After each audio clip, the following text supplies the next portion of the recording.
Baiklah, assalamualaikum warahmatullahi wabarakatuh. Perkenalkan, nama saya Izal Ketami, NIM 18086145. Dalam mata kuliah Administrasi dan Supervisi Pendidikan. Baiklah, di sini saya sedikit menjelaskan yaitu tentang konsep dan gaya kepemimpinan pendidikan. Coba saya jelaskan dari berbagai keterangan-keterangan di Google. Saya sedikit mengambil, yaitu yang pertama itu pengertian kepemimpinan pendidikan. Kepemimpinan secara umum didefinisikan sebagai kemampuan dalam kesiapan yang dimiliki oleh seseorang untuk dapat mempengaruhi, mendorong, mengajak, menuntun, menggerakkan, mengarahkan orang atau kelompok agar menerima pengaruh tersebut dan selanjutnya terbuat sesuatu yang dapat membantu tercapai suatu tujuan tertentu yang telah ditetapkan. Menurut para ahli, yaitu Dr. Ngalim Purwanto berpendapat bahwa kepemimpinan ialah tindakan atau perbuatan di antara perseorangan dan kelompok yang menyebabkan baik seorang maupun kelompok maju ke arah tujuan-tujuan tertentu. Ada lagi, yaitu kepemimpinan ialah proses mempengaruhi kegiatan kelompok yang diorganisasikan menuju kepada penentuan dan pencapaian tujuan. Selanjutnya itu fungsi kepemimpinan pendidikan. Pada umumnya fungsi kepemimpinan ialah mengusahakan agar kelompok yang dipimpin dapat mewujudkan tujuan dengan baik melalui kerjasama yang produktif dan dalam segala situasi.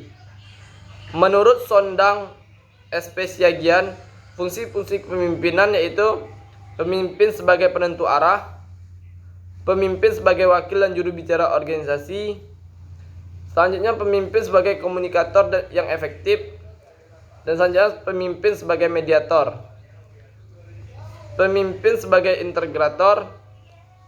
Selanjutnya kita masuk ke prinsip-prinsip kepemimpinan pendidikan.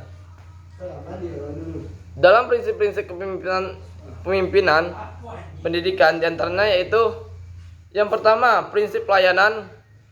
Yang kedua, prinsip persuasi. Yang ketiga, prinsip bimbingan. Yang keempat, prinsip efisiensi. Yang kelima, prinsip berkesinambungan. Selanjutnya itu gaya kepemimpinan kepala sekolah. Terdapat beberapa gaya kepemimpinan pada sosok pemimpin, yaitu antara lain gaya kepemimpinan otoritaris.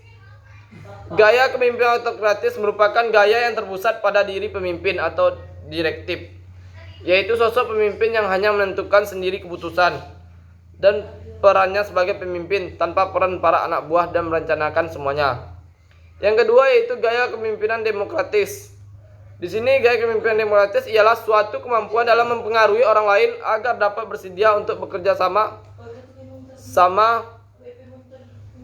dalam mencapai tujuan yang sudah ditetapkan dengan berbagai cara atau kegiatan yang dapat dilakukan, di mana ditentukan bersama antara bawahan dan pimpinan. Selanjutnya itu gaya kepemimpinan delegatif. Di sini gaya kepemimpinan delegatif memiliki ciri-ciri yaitu pemimpin akan jarang dalam memberikan arahan, pembuatan keputusan diserahkan kepada bawahan dan anggota organisasi tersebut. Diharapkan bisa menyelesaikan segala permasalahan sendiri. Selanjutnya gaya kepemimpinan birokratis. Gaya kepemimpinan birokratis ini dilukisan dengan pernyataan memimpin berdasarkan adanya peraturan. Maksudnya kalau di birokratis ini istilahnya sudah diatur gaya kepemimpinannya.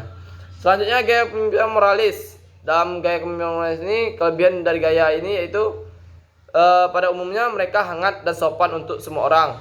Mereka mempunyai empati yang tinggi terhadap segala permasalahan dari para bawahannya. Juga sabar, murah hati, segala bentuk kebajikan ada dalam diri pemimpin tersebut. Selanjutnya gaya kepemimpinan administratif. Tipe ini akan terkesan kurang inovatif dan terlalu kaku dalam memandang aturan. Selanjutnya itu gaya kepemimpinan analitis. Di analitis ini biasanya untuk pembuatan keputusan didasarkan pada suatu proses analisis, terutama analisis logika dan setiap informasi yang didapatkan. Gaya kepemimpinan asertif. Selanjutnya gaya kepemimpinan entrepreneur. Selanjutnya gaya kepemimpinan visioner. Selanjutnya gaya kepemimpinan situasional. Dalam kepemimpinan situasional ini ialah a leadership contingency theory that focus on follower readiness maturity. Yaitu inti dari teori kepemimpinan situasional ialah bahwa suatu gaya kepemimpinan seseorang pemimpin akan dapat berbeda-beda tergantung dari seperti apa tingkat kesiapan para pengikutnya. Selanjutnya itu gaya kepemimpinan militeristik. Tipe pemimpin seperti ini sangat mirip dengan tipe pemimpin yang otoriter, yang merupakan tipe pemimpin yang senantiasa bertindak sebagai diktator terhadap para anggota kelompoknya. Baiklah, sedikit saya jelaskan lagi di gaya kepemimpinan visioner ini. Saya tadi belum menjelaskan dalam gaya kepemimpinan visioner ini.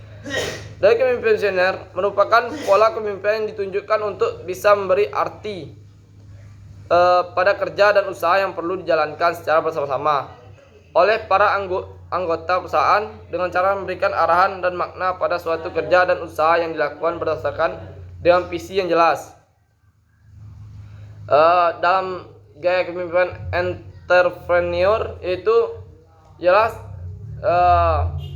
sangatlah menaruh perhatian pada kekuasaan dan hasil akhir serta kurang mengutamakan untuk kebutuhan akan kerjasama.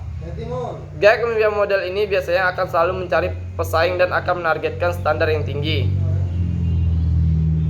Selanjutnya gaya kepemimpinan situasional.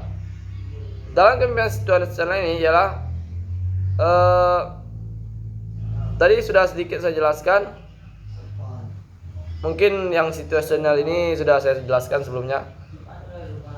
Baiklah, mungkin hanya itu saja yang dapat saya jelaskan dalam konsep dan gaya kepemimpinan pendidikan dalam administrasi dan supervisi pendidikan. Mungkin mohon maaf bila penyampaian saya kurang mengenakan atau terbata-bata atau tidak tahu titik koma. Saya minta maaf. Mungkin hanya itu saja. Saya akhiri. Wabillahi taufiq wal hidayah. Wassalamualaikum warahmatullahi wabarakatuh.